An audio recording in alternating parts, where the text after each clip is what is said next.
Hi, this is Rafa from Let's Talk Song. Welcome to episode 2 of the new miniseries Song of the Year, where we listen to and analyze the 8 nominated songs for Song of the Year in the Grammys 2025. In the first episode, I was kind of underwhelmed with Shaboozey's A Bar song Tipsy.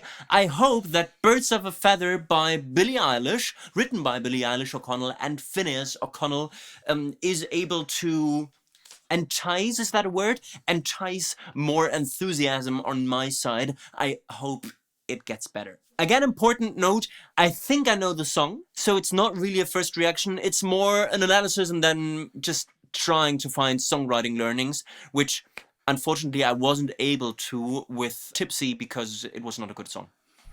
I hope this one's better.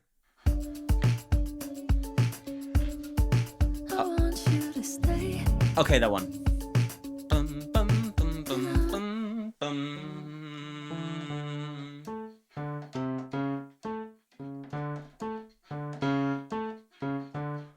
So that seems to be the drone. I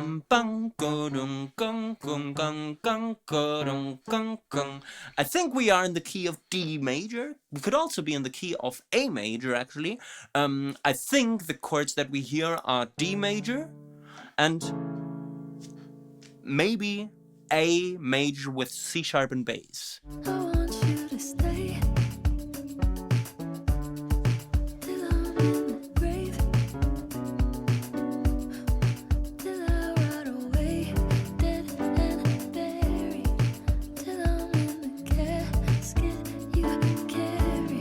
I like D major 7, B minor 7,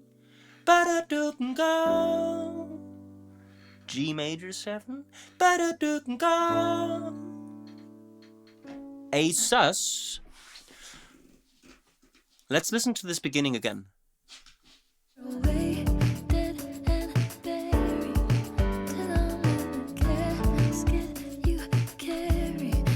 Or is it E minor as the third chord?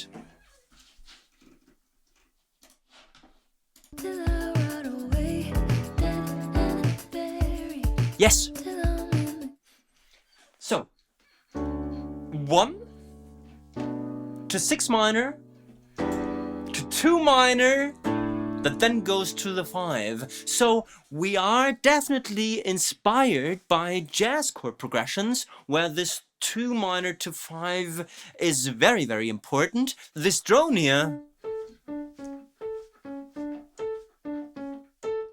creates really, really cool things in combination with all the chords. This we have to look at in more detail. So in D major 7, we have got the 1 note, the 5 note, and the major 7 thing really punching in that major 7 feel.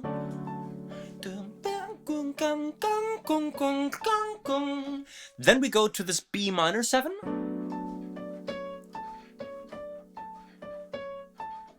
Where the notes suddenly are the 3, the 7, and the 9. Creating a really cool floaty thingy. In E minor, this is suddenly the 7, the 11, and the 13.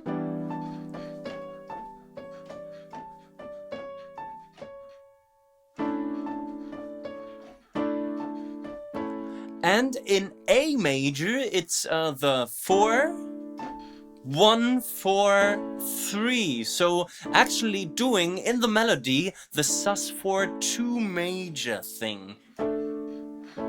Right? Really, really nice thing to play with moving chords and melody, drone, or arrangement thingy that stays the same.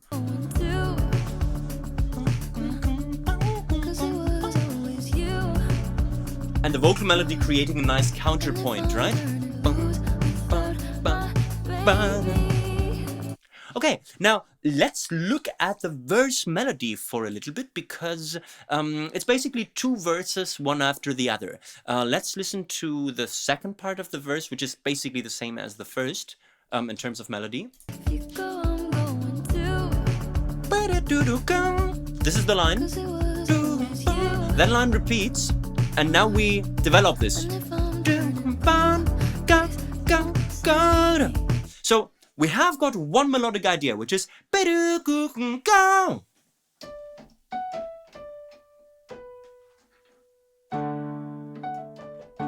so it's relatively simple.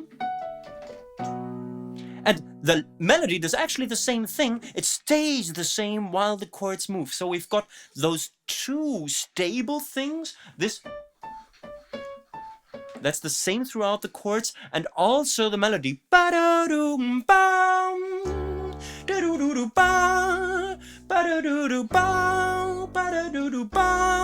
Only that in the third and fourth chord, we develop this.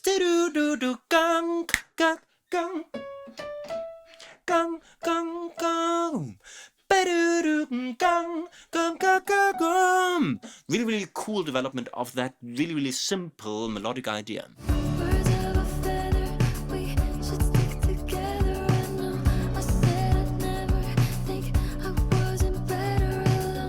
What is that? Is that pre-chorus? It says Birds of a Feather, which is the title of the song, so there might also be arguments for calling this the chorus.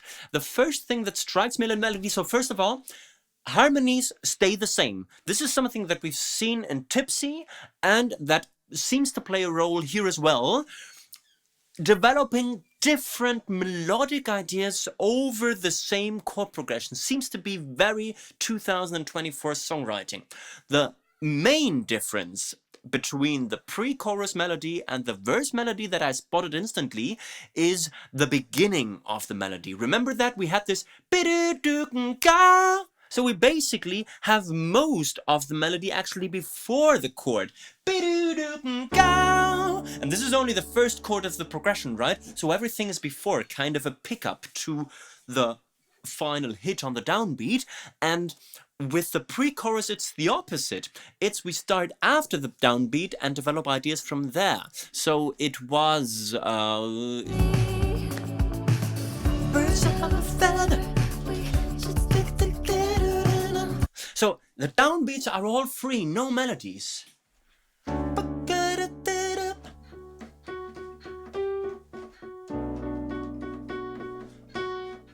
And again, a melody that doesn't move through the chords.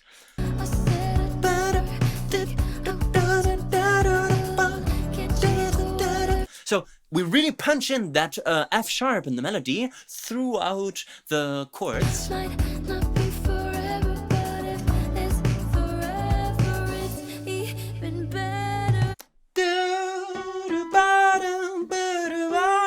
And I really hope that now is chorus time, because also this very static melody is more of a pre-chorus thing.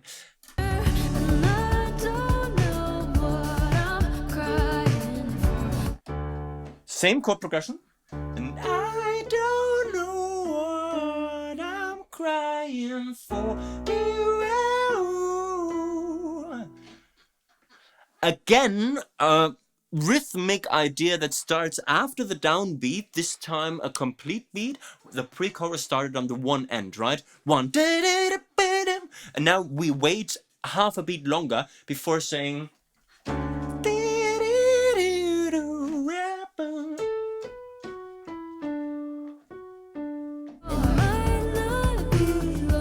And also this repeating all the way through.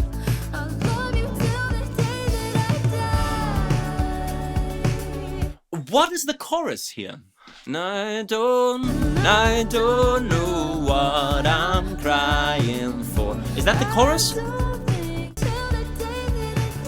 And this then, the post-chorus? Back to verse number 2. This is clear?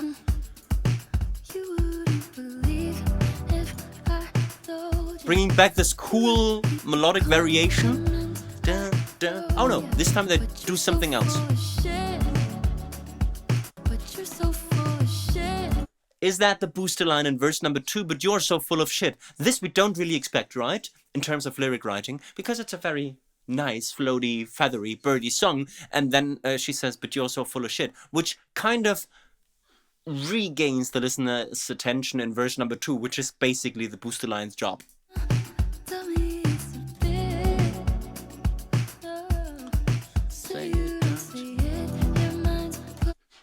Did she really say you don't see it? Your mind's... No, that's not English. Say you don't see it. If you say you don't see it, you don't know how to phrase words. Listen to this.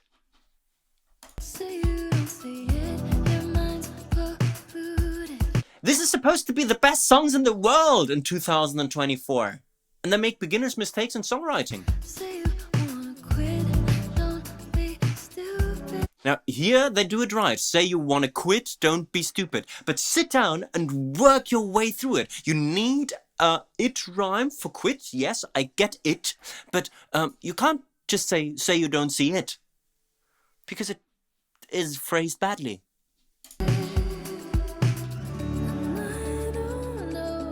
Pre-chorus 2, if that is what we want to call it. Wait a minute, no, it was not pre-chorus 2. They are actually changing the order of the sections now. So remember that and the first block of the song came after the pre-chorus. And now they have it directly attached to verse number 2, and they bring this birds of a feather idea after that. I don't know what section that is then.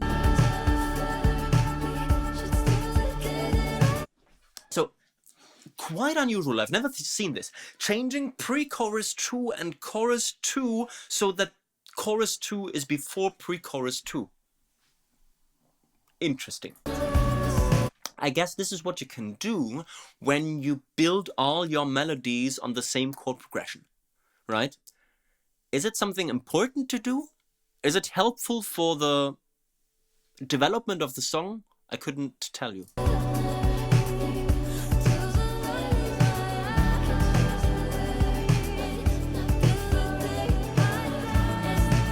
And of course, this is the thing you can actually do when having the same chord progression. You can mix the melodic ideas, right? So here we've got this birds of a feather, dum, dum, and in the background we hear till the day that I die. So this you can do with the chord progression being.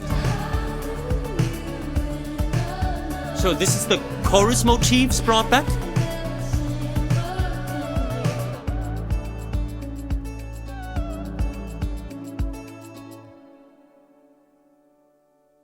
Alright, so this was Birds of a Feather. In direct comparison with Tipsy, I really hope that Birds of a Feather wins Song of the Year 2025. Okay, let's take away songwriting learnings. First, harmony. Apparently, it's a thing of 2024 songwriting to use one chord progression throughout the song.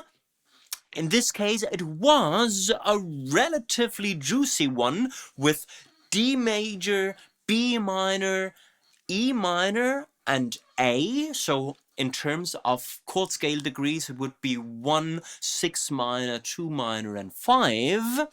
The cool thing about that chord progression is that it creates nice magical moments in combination with this melody drone.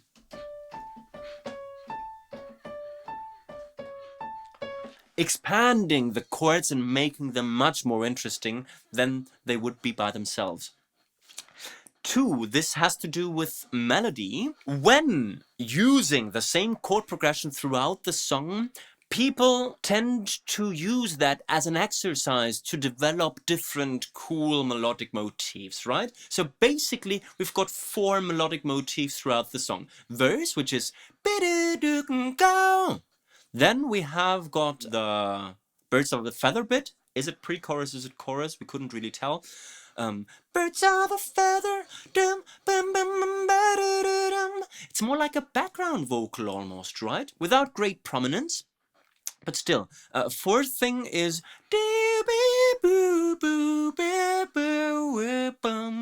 and the Sorry, that was third. And fourth thing was till the day that I die.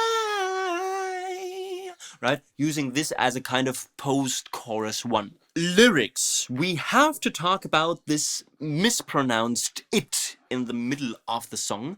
Really, really cool thing to use "You're So Full of Shit" in the second verse to kind of bring back the listener's attention.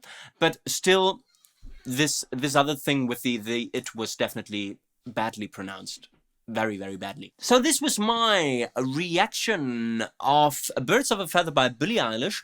If you liked my reaction video to this, please make sure to give me the thumbs up, to subscribe to the channel, to leave friendly comments, to take a look at the almost but not quite complete guide to songwriting available at spectreacademy.net to get better at songwriting yourselves. Apparently the bar is kind of low to get into the nominated list. The two songs that we've heard so far are really not great songs, right? One is, I don't know, and the other one is just an exercise of melodic development, right? I'll come back with episode 3 from Song of the Year. Until then, bye bye!